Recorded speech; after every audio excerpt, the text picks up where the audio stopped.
meus pares, era um Maratinho ali, na sua comunidade, está aí presente, caminhando, e nós estivemos lá no bairro, trata o nosso requerimento aqui de número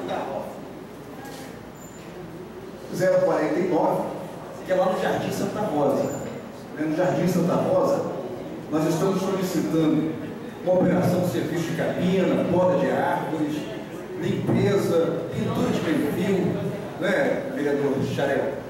Estamos lá solicitando para os moradores de Jardim Santa Rosa. Nós visitamos ali o bairro Jardim Santa Rosa, e ainda há algumas regiões ali daquele bairro que necessitam de pavimentação também.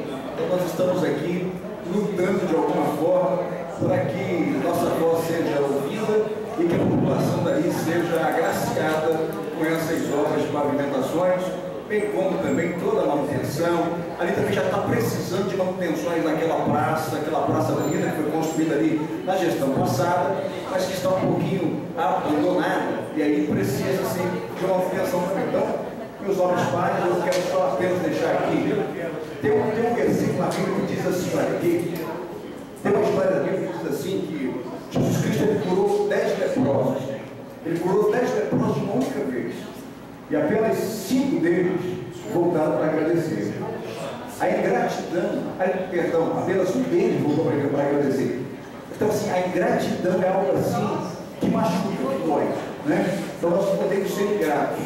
E eu quero aqui registrar e deixar registrado a minha gratidão ao tio Murilo Ferraz, porque não é escondido de ninguém, como diz o vereador Jorge Ramos, não é escondido de ninguém o nosso carinho, né? Ele que esta semana nos socorreu aqui em Guarapari, quando precisamos de uma ajuda para uma criança, né? O tio Dorico, mesmo depois do horário de expediente dele, prontamente nos atendeu e caminhou para cá aquilo que necessitávamos. Então, tio Dorico Ferraz, presidente da Assembleia, meu abraço, o meu carinho por você, o meu reconhecimento, o reconhecimento dessa cidade de Guarapari que te ama e te respeita.